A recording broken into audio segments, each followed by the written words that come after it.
What's going on, ladies and gentlemen? It's Michael here from FudgeMuppet, and today I'll be taking you through the Atronach Skyrim build. This build is a redone build, meaning it was one of our super old builds that YouTube deleted long ago. The build isn't super heavy on the role-playing side, and was always about making a very powerful Atronach character. We call it an Atronach because it uses the Atronach stone, and also mainly because it's all about becoming a seriously effective magicka sponge. If you find yourself in a fight with this character, magic is the last thing you'll want to be using, so mages beware.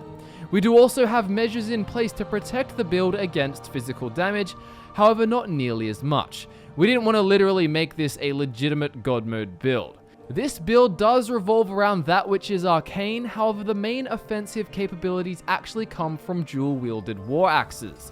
These will be enchanted, and with our setup they won't be running out of charge very easily.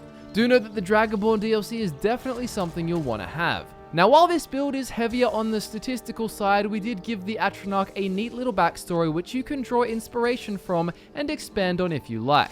By the way, you can play as a male or a female. The Atronach is obviously a Breton, and before arriving in Skyrim, she was a guardian of a royal house in High Rock, utilizing her defensive prowess to protect the royal family. The Atronach was always successful in her job, but this was mainly because her skills weren't really pushed to their limits. She definitely had magical talent, but nowhere near what you'd expect for such a job title. She was happily making a living until an assassin from a rival house was sent to kill the patriarch of the royal house she was meant to be safeguarding. The assassination was successful, and the Atronach had failed at her job. She was dishonored and banished, being forced to leave the royal family she had been working for. She began looking for work desperately, bringing herself to the border of Skyrim where her life took an unexpected turn. She was captured, and after fleeing from Helgen, she will enter the lands of Skyrim looking to start anew. This time, harnessing her skills as a defensive mage much further before taking on such important duties ever again. Obviously, being a Breton, she has her natural advantages, but now it's time to take things a lot more seriously. For role-playing, she will always pay attention to detail now and go the extra mile to fulfill any tasks which she has agreed to take on. She's generally kind-hearted, but occasionally has been seen to go a tad too far to acquire extra knowledge and power. Not too far though, but feel free to sometimes act out of character for extra fun. Like a person in real life would, not everyone's behavior is so black and white. The Atronach isn't affiliated with any faction heavily, but in terms of faction choices, it would definitely suit to join the College of Winterhold and the Dawnguard. Obviously, feel free to bend the character however you want. If you want a more sinister Atronach build, go for it and let us know how it pans out. Now let's get into why this build eats everything magic.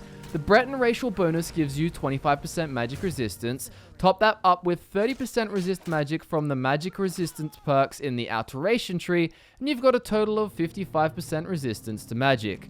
We then have spell absorption of 50% from the Atronach Standing Stone, and an additional 30% spell absorption from the Atronach perk from the alteration skill tree. That's 80% spell absorption so far.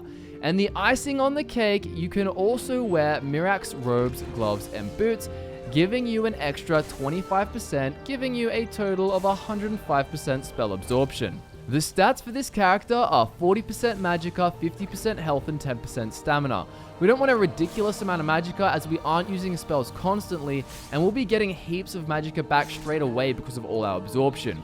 We didn't want too much stamina simply because that would be wasteful, but we wanted a bit extra than none for lots of dual-wielding power attacks. 50% health is a nice amount to keep us alive and counter any lack of armor rating. Looking at gear, besides Mirax stuff, we actually have 2 enchanted ebony war axes and a whole assortment of enchanted jewelry including a circlet. You can use whatever jewelry you like, and we recommend enchanting them with Fortify One-Handed and Fortify Alteration, obviously things that will help with this build. Alteration is a skill this build uses to get all the awesome perks, and to use flesh spells like Dragon Hide and Ebony Flesh.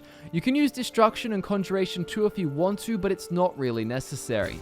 Feel free to use spells like Paralyze 2 from the Alteration school if you feel like it, but this character really does love her axes. One-Handed is of course another skill we have, as is Enchanting.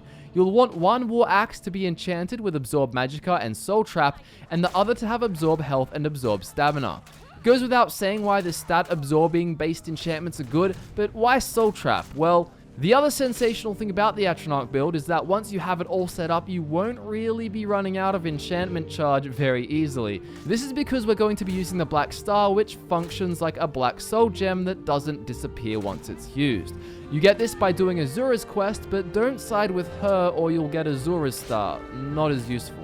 The perk link will be in the description, but like we said, if you want to add Conjuration and Destruction into the mix, which definitely works, that's all on you. Same goes for smithing if you want to go to a lot of effort just to make the axes a bit better. We prefer to focus on enchanting though, and to improve damage through enchantments on both weapons and apparel. Obviously, when entering combat, the Atronach will want to cast her flesh spell straight away, either Dragon Hide or dual casted Ebony Flesh. Then if you're using Conjuration, summon 2 Daedra to help you, otherwise switch straight to Destruction Magic or dual wielded War Axes. Obviously, our playstyle goes straight from the flesh spells to the axes. Most of the advantage this build has is preparation through enchanting and other choices like perks and the Standing Stone. Proceed to slice the life out of all those in your way, and make sure not to worry too much about magic and stamina conservation, as you'll be absorbing it constantly as long as you don't miss. Don't forget to have a companion too if you want, someone you can protect for roleplaying, perhaps using your defensive magic, or perhaps someone who complements your skill set very effectively. And that concludes another FudgeMuppet Skyrim redone build. Thank you all so much for watching this far, and please do hit the like button if you love all these builds we're doing. Remember that we do have another redone Skyrim build coming, and after that we'll be having weekly Skyrim content until Skyrim Special Edition is released, and then we'll be doing builds even more. Follow us on social media if you're interested, and if you have social media, please do share this video if you deem it worthy. It helps us out tremendously. You've all been sensational, thank you again for that, and I look forward to nerding out with you all again very soon.